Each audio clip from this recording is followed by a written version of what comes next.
पक्षातर्फे निषेध तर हल्ला झाल्यापासून शिवसेनेतर्फे करत आहोतच, परंतु ही वेळ निश्चितच निषेध करण्याची नाही आहे, तर ही वेळ आहे बदला घ्यायची। आणि सन्माननीय पंतप्रधान मोदी साहेबांनी कालच बिहारच्या सभेमध्ये जाहीर सभेमध्ये सांगितलेलं आहे की ज्यांनी हे कृत्य केलेलं आहे त्यांना त्यांच्या कल्पनेपेक्षा मोठी सजा आम्ही देणार आहोत आणि ती देऊ।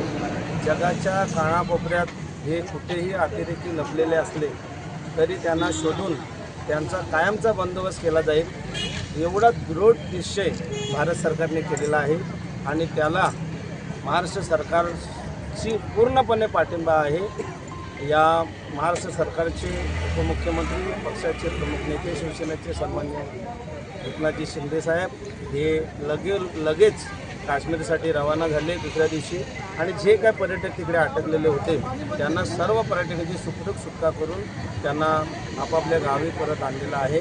आणि त्याच्यानंतर शिंदे साहेबांनी सुद्धा मागणी केलेली आहे की याचा योग्य बदला म्हणजे सर्जिकल स्ट्राईक करून मोदी साहेब घेतील आणि त्यांनी घ्यावा असं आवाहन सगळ्यांना केलेलं आहे। आम्ही अतिशय दुर्दैवी जो हल्ला झाला होता, म्हणजे भारताच्या कानाकोपऱ्यातून जे मिनी स्वित्झर्लंड म्हटलं जातं अशा ठिकाणी काश्मीरला फिरायला गेलं तर पहलगाम येथे अतिशय पर्यटकाचा आनंद घेत असताना, खिलीमिलीच्या वातावरणाचा आनंद घेत असताना तिथे अचानक काही नतद्रष्ट म्हणता येईल असे लोक आले आणि ते दहशतवादी होते आणि त्यांनी अमानुषपणे तिथे जाती धर्म विचारून म्हणजे प्रत्येकाला हिंदू मुस्लिम विचारलं आणि जे हिंदू होते बांधव आमचे त्यांच्यावरती हल्ला केला आणि त्यांना त्या दिवशी त्यांना प्राण गमावं लागले। म्हणून या घटनेचा जाहीर निषेध करतो, कारण तुम्ही आजपर्यंत गेली 30-35 वर्ष पाकिस्तान असेल हा समोरासमोर लढतच नाही आहे, कारण 1965चा लढाई असू द्या, 1971ची असू द्या, 1999ची असू द्या, 65-71 जेव्हा समोरासमोर आले तेव्हा त्यांना तिथे आपण मारलेच, त्यांना हरवलेच। 99चा त्यांनी असा प्रयत्न केला होता, कारगिलला छुपे आले होते आणि तिथे कारगिलला त्यांनी जो प्रयत्न केला तो हाणून पाडला। त्यानंतर त्यांनी पुन्हा दहशतवादी हल्ल्याकडे गेले, मग कुठेतरी मुंबईला ट्रेनमध्ये बॉम्बस्फोट करतात। 26/11चा जो हल्ला असेल प्रत्येक ठिकाणी आपण पूर्ण उठतो, तर तुमच्यात हिंमत असेल तर तुम्ही या समोर आणि लढा। आमचा भारत, आमची आर्मी, आमचे पंतप्रधान, आमचं भारत सरकार हा लढण्यासाठी सज्ज आहे। त्यामुळे तुम्ही असं निष्पाप नागरिकांना मारण्यापेक्षा तुमच्याकडे जर का मिलिटरी असेल आणि त्यांनी बांगड्या भरल्या नसतील, कारण तुमच्या मिलिटरी बांगड्या भरल्यात असा आमचा समज आहे आणि म्हणूनच तुम्ही हे दहशतवादी कृत्य करताय।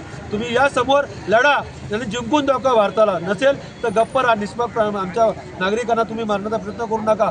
आमचे पंतप्रधान नरेंद्र मोदी तिथपासून पंतप्रधान झाले, त्यांनी दाखवून दिलं आहे ज्यावेळेस आमच्यावरती अटॅक झालेला आहे त्यावेळेस आम्ही सर्जिकल स्ट्राईक पण केलं आहे, एअर स्ट्राईक पण केलं आहे आणि पुन्हा तिसऱ्यांदा आता जी स्ट्राईक होईल ती मला वाटतं निर्णायक असेल आणि ही जी स्ट्राईक झाल्याच्यानंतर पुन्हा पाकिस्तान कंबरडं मोडून टाकतील पंतप्रधान, एवढी खात्री आम्हाला भारतवासियांना आहे। आणि पंतप्रधानांना सांगणं आहे तर तुम्ही यावेळेस पाकिस्तानला असं धडा शिकवा का पुढचे त्यांनी कधीच विचार नाही केला पाहिजे भारताची लढण्याचा सुद्धा आणि आतंकवादी तयार करण्याचा सुद्धा।